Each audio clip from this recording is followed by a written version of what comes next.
Après les refoulements massifs de plus de 250 000 Congolais par les autorités angolaises, le président du Front de Jeunes pour la Renaissance du Congo, M. Jean-Bonheur Kongolo Pondé, candidat à la députation nationale dans la circonscription de Tchangou, s'est dit indigné et fustige les comportements des autorités angolaises et sollicite l'implication du gouvernement congolais afin que la justice soit faite. Ce que nous déplorons dans cette démarche, c'est de voir le gouvernement angolais, un gouvernement qui est en train d'émerger dans le bon sens, entreprendre des démarches braconnières, tout en abusant principalement des normes internationales sur la dignité humaine. Parce que la RDC, notre pays, et l'Angola, nous faisons partie de la SADC, en dehors d'être de l'Union africaine. C'est-à-dire nous avons des conventions de la SADC qui favorisent le bien-être de nos populations. Ça touche à la fois l'économie, la culture et également aussi l'emploi. Or, si vous regardez bien aujourd'hui, le grand problème qui préoccupe nos populations, c'est le problème de l'emploi. Donc la population cherche là où elle peut mieux se retrouver. Donc ce sont des ressources humaines. Et pendant les temps qu'ils ont fait en Angola, ce sont des gens qui ont eu aussi contribué à l'économie, que ce soit informelle, de l'Angola.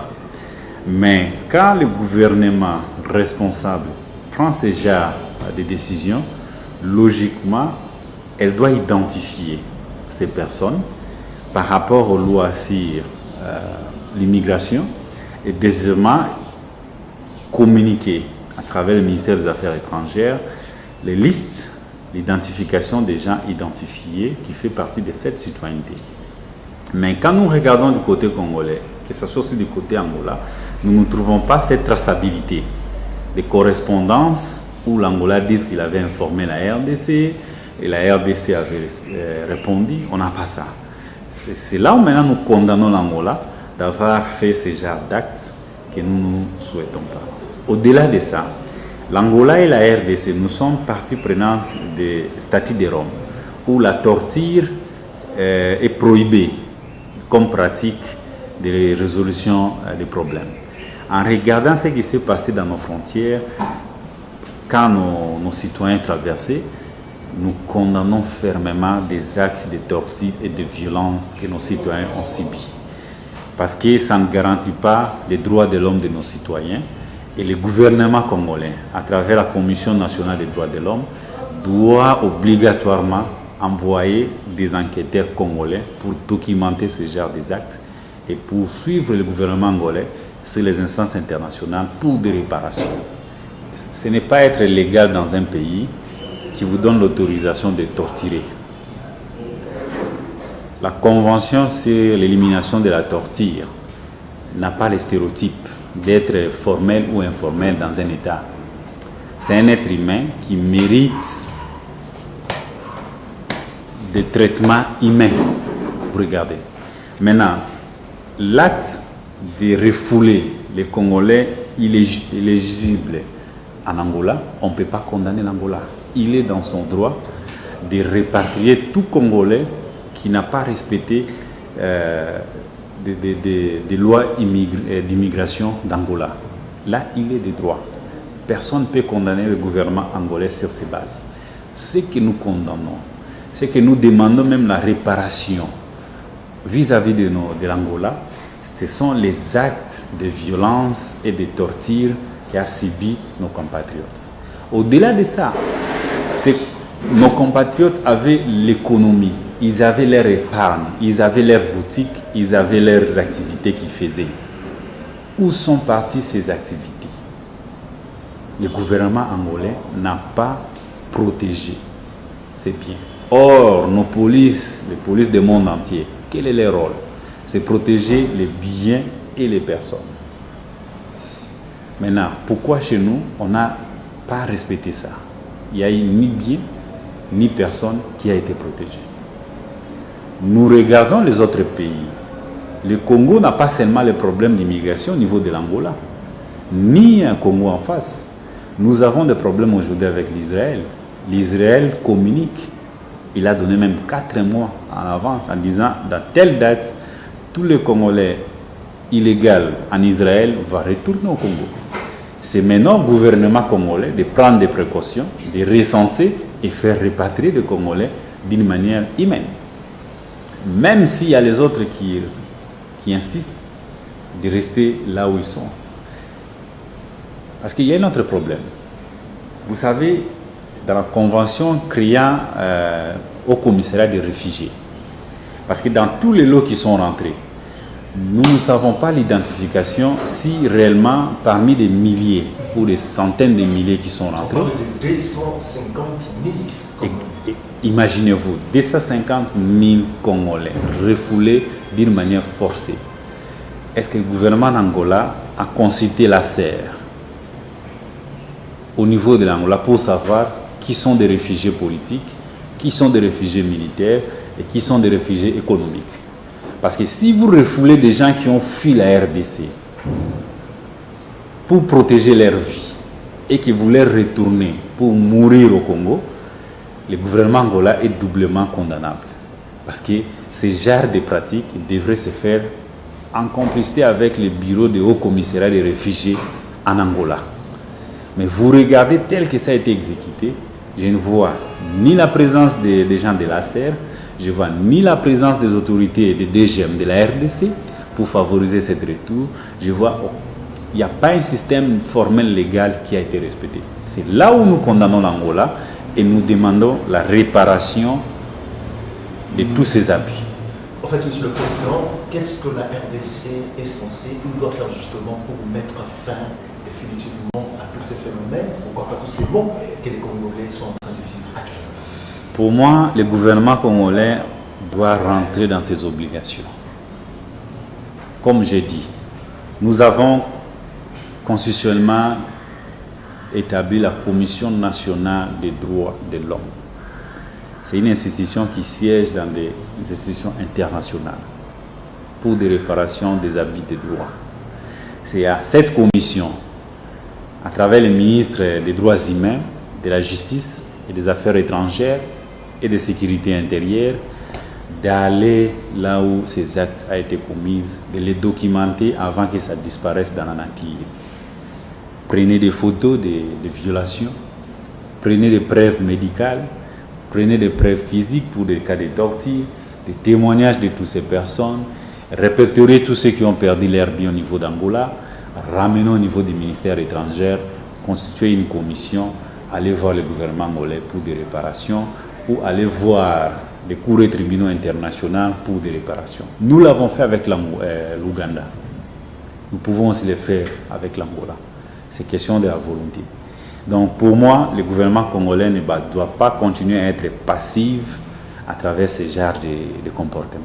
En fait, votre message à l'endroit de nos compatriotes, mais bien sûr, pourquoi pas aussi à l'endroit des autorités congolaises? J'exhorte surtout nos populations de Kasaï, parce que c'est cette population qui a subi des préjudices de Kamwina Nsapu. Et aujourd'hui, ils sont en train encore de subir des préjudices de l'Angola, d'accepter leurs frères et sœurs partout où ils se retrouvent, de garantir qu'ils ont un espace à dormir, à se laver et à manger. Et nous savons aussi que la malnutrition, c'est un des grands problèmes. C'est pour cela que le gouvernement doit faire un appel d'urgence auprès des partenaires pour solliciter l'aide humanitaire d'urgence de nos bailleurs, afin que ce genre de situation ne puisse pas encore contribuer aux différents problèmes que les Kasaï sont en train de vivre. Nous avons plus de 2 millions de malnutrition au niveau du Kasaï. Cette situation risque encore d'aggraver la situation. Et le gouvernement, ce qu'il doit faire, c'est de faire un appel d'offres humanitaires pour répondre à ce besoin. C'est de s'assurer que ces personnes qui sont rentrées sont identifiées, relocalisées par rapport à leur lieu habituel en tant que Congolais, selon les normes locales et internationales. Concernant la crise qui a élu domicile au sein de l'équipe Renaissance du Congo de l'évêque Pascal Mukuna, Le leader du FJRC lance un appel d'amour et de l'unité à l'endroit de tous les supporters du FC Renaissance en général et à ceux de Tchangou en particulier. Il a par ailleurs par la même occasion exhorté les comités en place de privilégier l'intérêt général de l'équipe et non personnel. Makanisi nangai lokola moko ya baza ko soutenir équipe ya FC Renaissance.